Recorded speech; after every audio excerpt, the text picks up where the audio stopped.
नमस्कार साथियों, दिव्य ज्ञान के YouTube चैनल में आपका स्वागत है। मेरा नाम है गिरीश मिश्रा। दोस्तों, आज हम उत्तराखंड LT 2024 के टीचिंग एप्टीट्यूड के यूनिट नंबर 2 में अधिगम सिद्धांत से संबंधित जो मनोवैज्ञानिक हैं उस कड़ी में आज के हमारे जो मनोवैज्ञानिक हैं वो हैं स्किनर की अधिगम जो सिद्धांत हैं उसके बारे में हम बात करेंगे कि कैसे उन्होंने चूहे पर प्रयोग करके और कबूतर पर प्रयोग करके अपना सक्रिय अनुबंधन का सिद्धांत दिया था। तो आइए शुरू करते हैं हमारा आज का महत्वपूर्ण टॉपिक। तो देखिए, अमेरिकी वैज्ञानिक स्किनर ने सीखने की प्रक्रिया के स्वरूप को समझने के लिए सर्वप्रथम अन्य मनोवैज्ञानिकों द्वारा किए गए प्रयोगों के निष्कर्षों और सिद्धांतों का अध्ययन किया और पावलोव के प्रत्यावर्तन, रिफ्लेक्स एक्शन और पुनर्बलन के संप्रत्यय को समझने के बाद उन्होंने स्वतंत्र रूप से इस पर प्रयोग किए। इस संदर्भ में उन्होंने 2 प्रयोग, एक चूहे पर और दूसरा कबूतर पर किए, जिसके बारे में मैंने अभी आपको बता दिया। तो सबसे पहले बात करते हैं स्किनर का जो चूहे पर जो प्रयोग किया था स्किनर बॉक्स के अंदर, rat experiment in the Skinner box. अब इसमें क्या था, देखिए, स्किनर ने चूहा बंद करने के लिए एक पिंजड़ा बनवाया जिसके अंदर एक स्थान पर एक लीवर फिट था। इस पिंजड़े में चूहे को अंदर करने के लिए दरवाज़ा था। लीवर को दबाने से भोजन की नली का रास्ता खुल जाता था और ऊपर रखा भोजन इस रास्ते से भोजन की प्लेट में गिर जाता था। इस पिंजड़े को स्किनर ने स्किनर बॉक्स कहा। तो देखिए यहाँ पर चूहा है, इसके नीचे ये तारों का जाल है। यहाँ पर एक लीवर लगा हुआ है, ये लीवर है, नीचे तारों का जाल है। और जैसे ही यहाँ पर 2 टाइप के लीवर होते थे, यहाँ पर 2 लीवर होते थे। एक लीवर दबाने पर जो है खाना मिलता था और दूसरे लीवर को दबाने से जो है यहाँ पर इसे करंट लगता था। तो यहाँ से स्किनर ने 2 टाइप की अपनी थ्योरी दी थी। धनात्मक पुनर्बलन, उसने देखा था धनात्मक पुनर्बलन जब मिल रहा था तो उसे खाना मिल रहा था, बार बार प्रयोग कर रहा था। और नकारात्मक अगर गलत बटन दबा रहा था तो उसे करंट लग रहा था, क्योंकि नीचे उसका एक क्या था, यहाँ पर तारों का जाल था, वो नकारात्मक पुनर्बलन था। तो धीरे धीरे जब ये प्रयोग होता रहा, आगे बढ़ता रहा, तो उसने देखा कि धीरे धीरे नकारात्मक जो पुनर्बलन के द्वारा जो है गलत प्रवृत्ति, जिससे कि उसे करंट लग रहा था, वो जो है वो उसने दबाना बंद कर दिया और सिर्फ उस लेवल को दबा रहा था जिससे कि उसे खाना मिल रहा था। तो बढ़ते हैं आगे। स्किनर ने इस बॉक्स में एक भूखे चूहे को अंदर रखा और उसने देखा कि चूहे ने अंदर जाते ही उछल कूद करना शुरू कर दिया। इस उछल कूद में एक बार उसका पंजा अचानक उस लीवर पर पड़ गया और भोजन उसकी प्लेट में आ गया। उसने भोजन प्राप्त किया और अपनी भूख मिटाई। इससे उसे बड़ा संतोष मिला। अब उसे जब फिर कुछ खाने की इच्छा हुई तो उसने पुनः उछल कूद करना प्रारंभ किया। इस उछल कूद में वह लीवर पुनः दब गया और उसे भोजन प्राप्त हो गया। स्किनर ने देखा कि भोजन मिलने से चूहे की क्रिया को पुनर्बलन, एक प्रकार का रेनफोर्समेंट मिला, जिससे इस चूहे पर यह प्रयोग कई बार दोहराया और देखा कि एक स्थिति ऐसी आई कि भूखे चूहे ने पिंजरे में पहुंचते ही लीवर दबाकर भोजन प्राप्त कर लिया। दूसरे शब्दों में उसने लीवर दबाकर भोजन प्राप्त करना सीख लिया। अब इसमें यहाँ पर एक चीज़ तो यहाँ पर पुनर्बलन मिली है, सकारात्मक पुनर्बलन। इसका दूसरा पक्ष भी है जो मैंने आपको बताया कि उछल कूद करते समय उसका दूसरा पैर जो है लग रहा था दूसरे लीवर पर, जिसके कारण उसे करंट लग रहा था। तो बार बार ये जब आदत उस पर आ गई तो उसने देखा कि वो वाला लीवर अब दबा ही नहीं रहा था जिससे करंट लग रहा था, तो सिर्फ वो वाला लीवर दबा रहा था जिससे कि वो जो है खाना प्राप्त कर रहा था। तो इस तरीके से इस प्रयोग के द्वारा जो है किसी बच्चे की अच्छी आदतों को बढ़ावा दिया जा सकता है और जो गलत आदतें हैं उनको जो है धीरे धीरे करके उसे कम किया जा सकता है। इस जो है प्रयोग का उद्देश्य था। इसी प्रकार दूसरा प्रयोग उन्होंने कहा, स्किनर बॉक्स में कबूतर का प्रयोग भी किया। स्किनर ने सीखने के सिद्धांत को स्पष्ट करने के लिए अपना प्रयोग एक कबूतर पर दोहराया। उन्होंने इस प्रयोग के लिए एक विशेष प्रकार का बॉक्स बनवाया। इस बॉक्स में एक ऐसी ऊंचाई पर जहां कबूतर की चोंच जा सकती थी वहां एक प्रकाशपूर्ण चाबी लगाई गई। इस चाबी के दबाने से कबूतर के खाने के लिए दाना मिल सकता था। साथ ही इसमें 6 प्रकार के प्रकाश की ऐसी व्यवस्था की गई थी कि भिन्न भिन्न बटन दबाने से अलग अलग प्रकाश उस बॉक्स में होता था। इस बॉक्स को कबूतर बॉक्स या पिजियन बॉक्स कहते हैं। इस तरीके से बढ़ते हैं आगे। स्किनर ने इस बॉक्स में एक भूखे कबूतर को बंद कर दिया। इसके बाद चाबी की में सबसे हल्के रंग का प्रकाश पहुंचाया। उसकी चमक से कबूतर उसकी ओर खींचा और उसने उसके इधर उधर चोंच मारी। एक बार उसकी चोंच प्रकाशित चाबी के ऊपर लग गई। उसके दबते ही उसे खाने के लिए दाने मिल गए। उस कबूतर पर यह प्रयोग 6 प्रकार की प्रकाश व्यवस्थाओं पर किया गया। स्किनर ने देखा कि प्रकाश में परिवर्तन करने से कबूतर की अनुक्रिया में थोड़ा परिवर्तन हुआ है, परंतु भोजन मिलने से उसके सही जगह चोंच मारने की क्रिया को पुनर्बलन मिला और एक ऐसी स्थिति आई कि जब भी इस कबूतर को भूखा रखने के बाद इस बॉक्स में बंद किया गया, वह उस चाबी को दबाकर भोजन प्राप्त करने लगा। दूसरे शब्दों में उसे चाबी दबाकर भोजन प्राप्त करना उसने धीरे धीरे सीख लिया। यह सिद्धांत पुनर्बलन पर विशेष बल देता है। जब किसी प्राणी को किसी अनुक्रिया से सुखद परिणाम प्राप्त होता है तो वह अनुक्रिया को बार बार दोहराता है।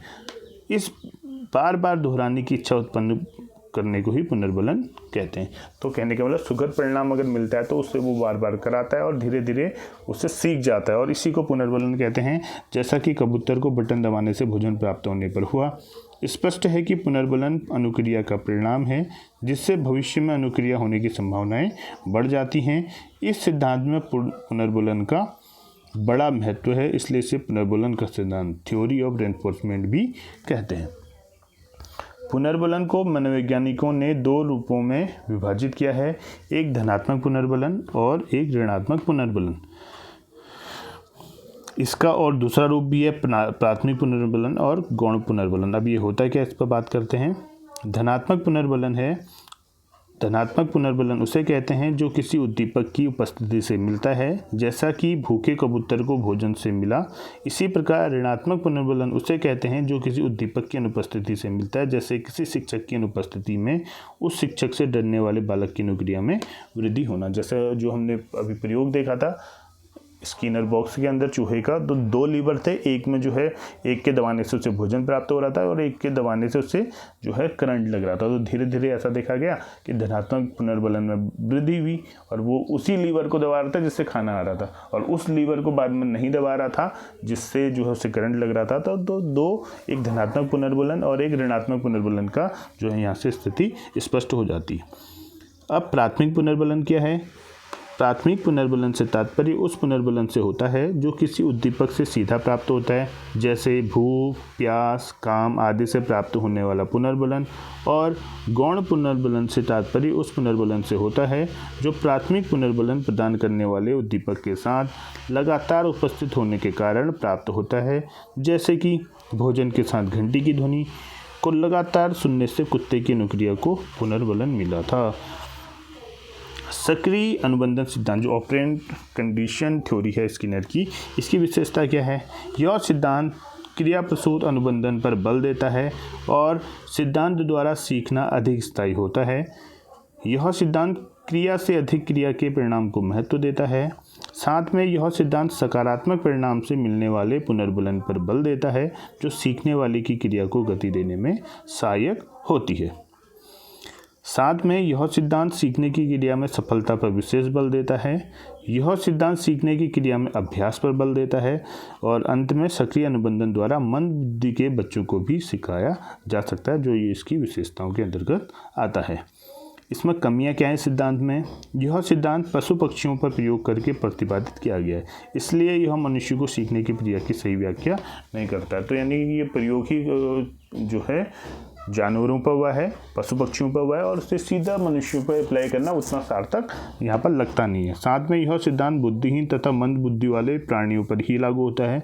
बुद्धि, विवेक, चिंतन से पूर्ण प्राणियों पर यह जो सिद्धांत लागू नहीं होता है। तो उस प्रकार के जैसे छोटे बालक हैं, मंद बुद्धि बालक हैं, बुद्धिहीन बालक हैं, उन्हीं पर यह सिद्धांत कार्य करता है। जो परिपक्व बालक हैं, विवेकपूर्ण बालक हैं, बुद्धि जिनमें अच्छी है, चिंतन जो अच्छे से कर सकते हैं, उनके लिए ये जो है सिद्धांत अप्लाई नहीं होता है। स्किनर ने पुनर्बलन को शक्तिदाता माना है, जबकि मनुष्य के सीखने में उद्देश्य प्राप्ति के अनुसार शक्तिदाता होती है। तो कहने का मतलब स्किनर ने सीखने में पुनर्बलन को मुख्य माना है, जबकि आपको पता है कि ज़्यादा पुनर्बलन देने से बालक में जो है लालच की प्रवृत्ति भी आती है। जैसे कि लगातार अगर आप किसी बच्चे को बोलते हैं कि आपको एक चॉकलेट दिया जाएगा, आप एक पोएम को याद कीजिए, तो कर लेगा। अगली बार वो तभी पोएम को याद करेगा जो जब आप उसको चॉकलेट दोगे। तो उससे क्या होगा, बच्चे में लालच की प्रवृत्ति भी आ जाएगी।